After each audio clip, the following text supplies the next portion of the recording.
What up, bandits?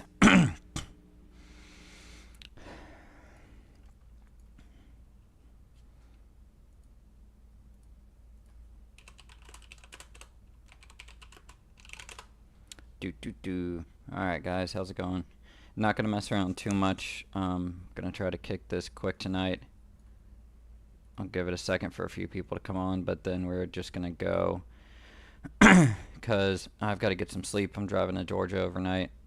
Got a 10-hour drive. I'm gonna sleep about 3 or 4 hours and hit the road.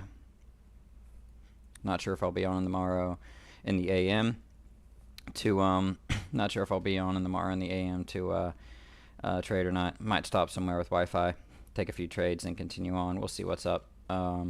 Either way, let's review a trade. Live trade review show. I'm going to review a trade I did earlier today that kind of demonstrates what I'm talking about. There were several of them, not several of them, but I want to hit this one because I think it kind of best encapsulates a few things that I talk about on these shows sometimes. So I want you guys to be able to see it. So when I say I'm buying at this level or buying at a pop, what I'm actually looking at and some of the factors that go into it. So we'll let's go ahead and get this going.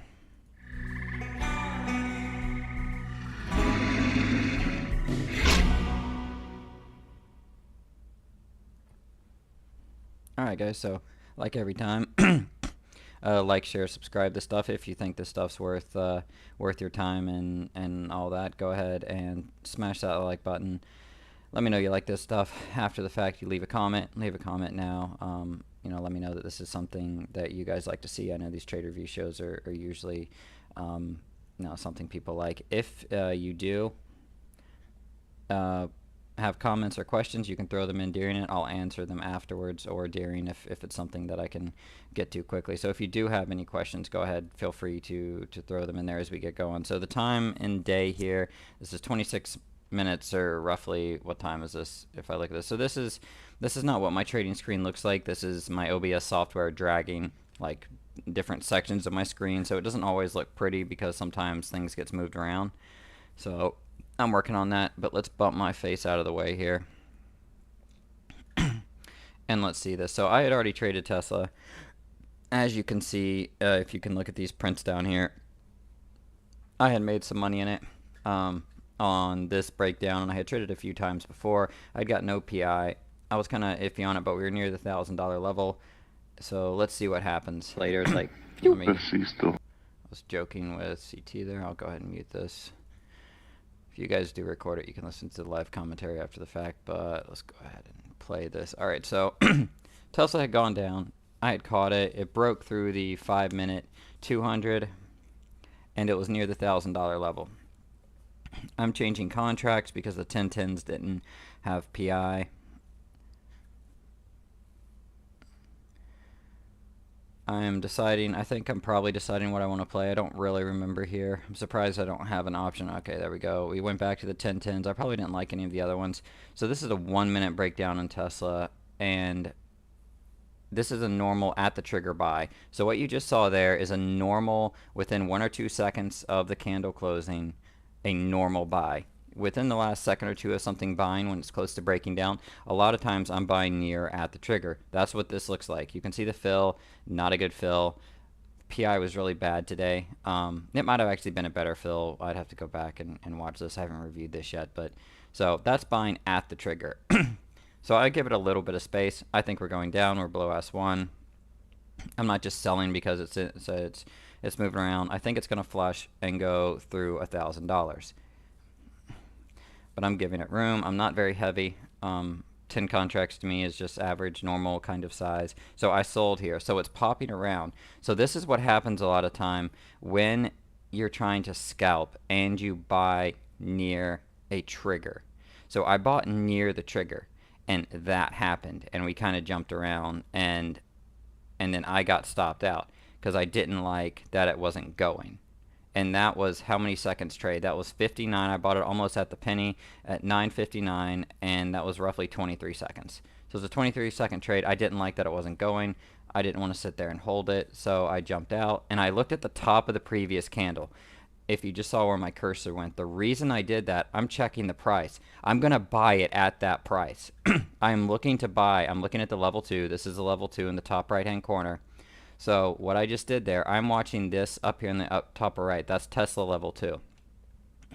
I got that price at the top of this candle. I wanted to get back in, but I wanted to get back in when it got to the top there. Now, I did not actually, it didn't really work out because I got bad PI. I actually got a worse fill than where I sold at.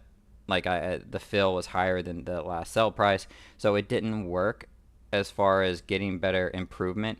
But the idea in this case is buying at that risk level. So I think this trade is going to be a win. I didn't know what Tesla was going to do at that point, and I didn't like these contracts. I didn't want to sit there and hold it in case it got through. I wanted to wait, and when it came up and hit that level and then started ticking off, that's when I got in.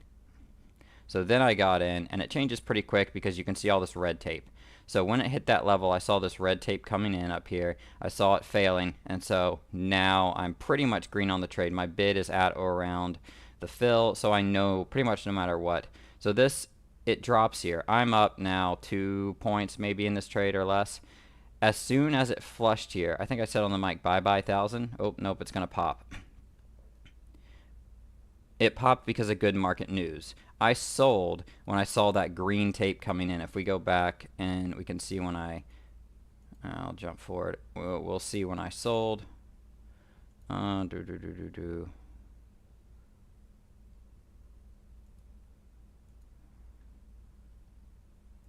Sorry, so let me jump back. Alright, so we're in. It's going to go through. I could have sold, but I was expecting a flush of the $1,000 level, so I didn't sell. I didn't even sell some. If you did what Peacock talked about, then you would have made money here. I made money, but not as much. So it starts, you see all green, I'm out. It was positive market, housing news or something. The housing, whatever, was in line. But I still think this is going to flush. Look at the last candles on the 1 minute. Look how weak Tesla is overall. You had a little bit of good market news that popped the market, but I'm still overall very bearish in this name, and I'm bearish in the market on the day. Our sentiment is to the downside. So now I still know that level, and instead of just holding through this whip, I'm now looking to get back in. So now I'm looking, I'm like, okay, I want to get back in, and I got back in because it was at the top of the 2 minute breakout. So I was looking at the top of the last 2 minute candle. It hit that level, basically hit the 8, and then failed. So I got in right there. That was my buy point on this trade, just like it was a buy point previously. Instead of trying to wait and let's see if it goes down, and now trying to get in right here when it's starting to break down, which would be about a point worse, I bought it up at the top of that level because my sentiment was still negative, and I didn't think that news with what the Qs were doing. They hit this little resistance level here of 43.68, and it didn't bust through it. It started ticking down. I thought Tesla was going lower. And so instead of waiting for the trigger, I got in at the top of those candles, at the top of the previous 2 minute bar, because I didn't see anything that showed me that it was going to go higher once it hit that. And now I'm in the trade. I'm up a point, and it's pretty easy just to sit here and hold it when you sit back and you look at everything. You look at the Qs falling down. You look at everything here. Tesla's at the $1,000. Looks like it's about to go through. Bam, it goes through. I actually don't think I get the perfect sell on this one. I probably should have sold here. This is what Steve talked about. What he's been doing to make money is like selling at this point. I did sell right there. So I sold all instead of holding some. And I was fine with that. So there you go. That is what I mean. And now this whip up. So if you would have bought at, let's stop right here. So we stop right here. It's at 40, 60, and 31.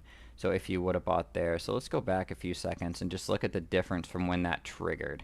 So let's say you get in, you're sitting, jump forward. I don't want to jump forward 30 seconds. I'll just let it play out again. Let's say you're not in yet. When in this trade do you normally get in? And look at the difference in where the price is. So it's like if you were waiting, like, okay, I'm going to get in now. I mean, if you get the worst fill, look at this fill over here on the side. Somebody got filled at 40.30. 39, 39.68. But if you waited until this started breaking again, the best fill in these 10s were 40.30. You let that play out a little bit. You got bad PI today. It's whipping around. You might be red on this. Like there's another one at 40.20 going off. Assuming those are people buying. So now you're at that 40 cent level. So instead of getting in at that $38 level, you're getting filled at the $40 level or the mid 30s. And now it's flushing, and what I want to show is where you would be at. So after the flush is done. So now the flush happens. It's about to flush. You can tell all red tape here. This is how you read that level 2. All red tape. You just know it's going to go through. There's no buying happening. It flushes. Now, you still would have made good money here if you sold here. I mean, I sold and, you know, you would have made a point. So you wouldn't be mad about it. But let's say, man, I think it's going to go lower, and you're like, I'm going to hold it. Notice I didn't jump in there trying to FOMO it. And now it pops up. Now let's say you sell right now and you get a bad fill. Now you only make 30 cents on that whole trade. If you hold too long because you think it's going to go lower. I think it might actually end up going lower here. But now you would be red on the trade just by waiting that extra amount of time. And Tesla has been that whippy. That's the key. Tesla has actually been that whippy lately. So it's been... sometimes that's what's been happening to me, except it actually happens sooner. So it actually happens, like, you don't get that much of a break, and you buy it closer to that level, and then it goes down and kind of whips up like the previous candle did, and then you only make 30 cents. Well, you saw on those trades multiple times, even though I took a loss on one of them and I got back in at a worse price, what I've liked to do and what I try to do is buy at that level if I see something I like and I see a clear, like, top of a previous 2-minute, 5-minute, 15-minute, whatever it is chart, and I'm expecting it due to some type of overall market condition or the trend or something that's happening, and I see that I see that on my charts. What I want to do is I actually want to buy it at the top of that if you get the opportunity. If I don't get the opportunity, you know, that's fine. But instead of trying to just jump in and scalp something when there's not good PI, I wait for the top of that level. And I will find the top of that level when it comes in, and then I'm going to take it. That's how I've been adjusting instead of aggressively buying the breakdowns, which you saw I did not jump back in on that previous, after it broke 1,000 and it went down, I didn't jump back in trying to catch the next breakdown. I was done. The trade was done for me. And I set it up and I kept trading. And I'm not going to go through all my trades today. This has to be a quick show. Otherwise I do more because I've got to go to sleep. I need a couple hours of sleep before I do a 10-hour drive. But questions on that. And I know it's simple, and some of you guys might just be like, yeah, I get it when you talk about it. But I actually wanted to show it and show it kind of live for those who are wondering, or what does that look like? You have to have multiple things kind of going on. You're not just buying the top of every 5-minute bar or 2-minute bar or all of this, because if you're buying the top, there could be a breakout and kind of that pop. What's up, Naveen? You could be buying that for no reason. So you actually have to have a reason overall within your trade idea that's giving you a short. Just went over a trade, a Tesla trade. If that I go here, you have to go back and do it. But a 3-ish point, what, 9? Yeah, 3-ish, I guess, point trade. And then a previous one before that. So I had a pretty good day. All in all, I traded well. I didn't have an issue. I actually traded. I reverted a little bit to the bendery kind of stuff and gave back about half my day, and then made some of it back. And it was like I was just hitting stuff, and then I did it in Netflix. I made my biggest trades in Netflix today. What's up, Tim? And because I lost, and then I made so much, I started continuing. Once it started going up, it's like, oh, this is going to break down. This is going to break down. And I gave about half of my winnings back. And then I was like, wait a minute, you know better than this. Stop it. And then I just left it alone. I left. I came back. I caught the Q's breakdown that Geronimo called out when it cut through the 21. I actually was sitting down just to post a meme, and then I got out. Yeah, dude, Netflix was just, I bought it, and I'm not even gonna lie, I was in it for like 10 minutes, 20 minutes with like 20 contracts, and I just sat in it. And because it never broke out, I was like, I'm gonna sell the next time a 1 minute candle breaks higher, and it just never broke higher. And so I was just like, oh well, I'm gonna stay in this trade. But I didn't want to call it or be like, oh guys, you've got to do this. I thought it would cause FOMO, and I'm not going to show that trade on here. Just it's not it wouldn't be good or helpful to anybody. So that's the trade. That's what I showed. That's what I've been doing. And even though on the first trade you get to see a loss and it not really working, because it would have been better just to wait for, because I was already in the trade, just to wait for that level to break. The level didn't. So, you know, that would have probably been the best thing to do. I would say that it would have been the best thing to do. It didn't happen. And I mistraded that a little bit, but I did get back in at the top of that level, because if you watch level 2, you can see it slows down. Doesn't look like it's going to break out. The Qs are failing. So you can go back and rewatch that. That's what I've been looking for. That's kind of what I've been doing when I say on the last several shows that these are the levels I'm looking to buy something in. But it has to be in a trend. You know, it's not just buying the top of every 2-minute candle expecting it to go lower. It's your overall trade idea is for the short or the long. And this is like, okay, I missed the initial call out. I missed the got in. I still like this short. Where can I get in? And am I going to buy it at the trigger? Maybe not. Maybe it pops around a little bit and it's near the support or near the top of something, and then it's going to go down. And that's, hopefully this helps and you guys can kind of see what I've been looking for in a lot of names. And it's not the only thing I do. I still buy those lower levels and stuff, but if I'm just looking for a consistent, like, okay, where's an entry point? That's what's going through my head. It's like, okay, within this overall big trade, this measured move or this whatever it is, where's that, okay, it's popping up. This is when people say in your head, because you think about what people like, oh, JR and Kelly, amazing traders, and they can hold through all this whip. Well, okay, yeah, it is. And sometimes I can do it too, and you want to get to the point to where you can do that. But you know what else you can do if you're having trouble with that is you could find the levels in the movement itself that's at that support line, or that is that pull back, and you can buy at the top of that if you get the chance. And you have to let more trades go because you're going to miss more trades doing this, but it's also sometimes a safer way of doing it just because you have less of that risk. So rewatch this video. It's short. If you want to see that trade again and kind of see what I'm talking about. If you have questions, leave them in the comments. I'll check them out. I'm on the road tonight, so I'll check them out and let y'all know. Probably won't be on tomorrow. I don't know. At least I might be on some in the afternoon, but I gotta go get some sleep, guys. Love you guys. Trade smart.